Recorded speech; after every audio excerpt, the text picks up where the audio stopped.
मनीष यादव की याचिका पर हुई सुनवाई। याचिकाकर्ता के अधिवक्ता ने न्यायालय के समक्ष रखे अन्य डॉक्यूमेंट। कोर्ट ने अगली सुनवाई के लिए 30 जनवरी की है मुकर्रर।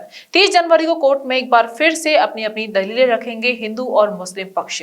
श्री कृष्ण जन्म स्थान और ईदगाह मामले की सुनवाई आज सिविल जज सीनियर डिवीजन के न्यायालय में 7 रूल 11 पर हुई।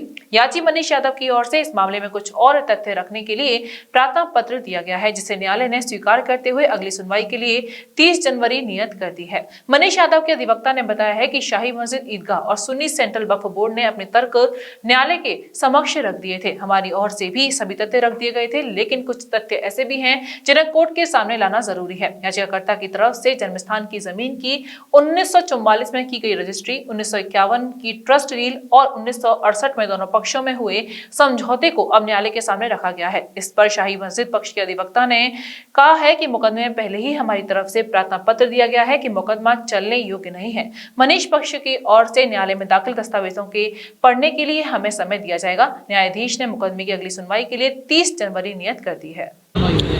मनीष यादव की तरफ से जो मुकदमा दाखिल किया गया है भगवान श्री कृष्ण की तरफ से शाही मस्जिद और दूसरी पार्टियों के विरुद्ध, उसमें आज सुनवाई होनी थी। उसमें हमारी ऑलरेडी एक एप्लीकेशन लगी हुई थी कि इन्होंने जो मुकदमा दाखिल किया है कानून में वो मुकदमा चलने लायक नहीं है, तो हमने एक एप्लीकेशन मूव की सीपीसी के प्रावधानों के तहत कि ऑर्डर 7 रूल 11 जिसको कहते हैं कि इस मुकदमा चूँकि ये बार्ड है प्लेसेस ऑफ वर्शिप एक्ट से, लिहाजा इस पर सुनवाई करके इसे इसी स्तर पर ख़त्म कर दिया जाए। इस एप्लीकेशन पर सुनवाई रेगुलरली चल रही थी। मेरे द्वारा अपना पक्ष रख दिया गया था।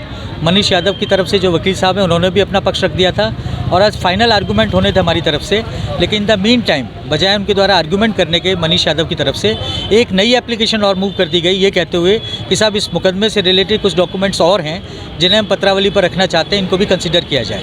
यद्यपि कानूनन ये सारे डॉक्यूमेंट्स उन्होंने पहले दाखिल नहीं किए थे जो उन्हें अपने वाद पत्र के साथ दाखिल करने चाहिए थे। आर्गूमेंट हो जाने के बाद में उनके द्वारा जो डॉक्यूमेंट्स दाखिल किए गए ये अगेंस्ट लॉ हैं। फिर भी चूंकि ऑनरेबल कोर्ट ने उन कागजातों को रिकॉर्ड पर ले लिया, लिहाजा मैं मजबूरन ये कहते हुए कि सर ये कागजात हैं, इनको बाकायदा इसका पेरुजल करने के बाद, इसका अवलोकन करने के बाद हमें भी मौका दिया जाए कि हम इस कागजातों के संबंध में अपना जवाब ऑनरेबल कोर्ट के सामने दाखिल कर सकें। ऑनरेबल कोर्ट ने इसकी अपॉर्चुनिटी देते हुए इस मुकदमे में अगली सुनवाई 30/1/2023 फिक्स कर दी है।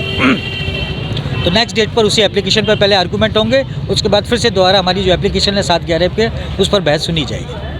जन्मभूमि विवाद मामले पर आज कोर्ट में क्या रहा और कोर्ट ने क्या आगे के लिए डायरेक्शन दिया? देखिए, जिस पर जो आज सुनवाई हो रही थी, एक्चुअली में क्या है कि जो डिफेंडेंट नंबर 1 और 2 ने जो 7/11 की एप्लीकेशन मूव करी थी, उसमें पहले ही अपनी तरफ से तो आर्गूमेंट कंक्लूड हमने कर दिए थे लास्ट डेट तक। अब कुछ विषय ऐसे थे जैसे कि 1944 का जो रजिस्ट्री है जो 13.37 एकड़ की, इसके अलावा 1951 की ट्रस्ट डीड है, 1968 का जो कॉम्प्रोमाइज़ डीड है दोनों पार्टियों की जो फ्रॉड प्ले किया है जिसकी वजह से मैं आना पड़ा, वो डॉक्यूमेंट्स जो हमारे पोजीशन में नहीं थे और एक प्रावधान है उसके तहत हमने उस प्रावधान को तहत कोर्ट में आज उसको मैंने दाखिल करे, उसकी हमने जो सर्टिफाइड कॉपीज़ थी वो निकलवा के उसमें कर ली। तो अभी इसमें जो डिफेंडेंट नंबर 1 और 2 है उनका कहना था कि ये हम इस स्टेज पर नहीं कर सकते, तो मैंने इसमें ऑनरेबल सुप्रीम कोर्ट का एक जजमेंट कोट किया है जो उसमें पैरा 9 में लिखा हुआ है।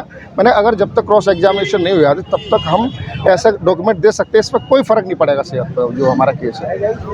तो यही हुआ आज केस में। तो उन्होंने थोड़ा समय मांगा इसके लिए कि हम इसको पढ़ना चाहते हैं। हालांकि सब लिंगर ऑन करने का ये सब टैक्टिक्स है, क्योंकि जो चीज़ों पर जो विषय की जो बात हमने करी है वो पहले ही उस पर बहस कर चुके हैं, उसका मैं जवाब दे चुका हूँ।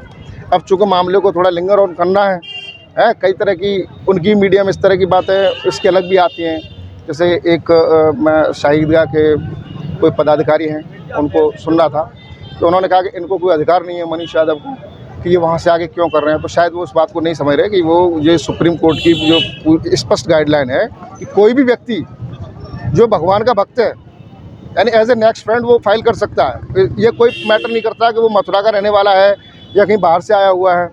और अगर ये कहें कि नहीं साहब लिमिटेशन से बाहर था, तो ये पहले भी मैं कह चुका, आज भी कह दूँ, क्योंकि सुप्रीम कोर्ट की गाइडलाइन है कि जो डेटिव है वो परपेचुअल माइनर है। तो यानी परपेचुअल माइनर का अर्थ ये है कि ये कभी भी टाइम बार्ड हो ही नहीं सकता, यानी आज से 100 साल बाद भी अगर इस केस को डालें ये टाइम बार्ड नहीं हो सकता। तो अब देखते हैं, अगली डेट 30 जनवरी लगी है। अब इसमें इनका कहना है कि कुछ ये अपना उसका रिप्लाई फाइल करेंगे, ऑब्जेक्शन लेंगे, क्या करेंगे, इसको देखते हैं।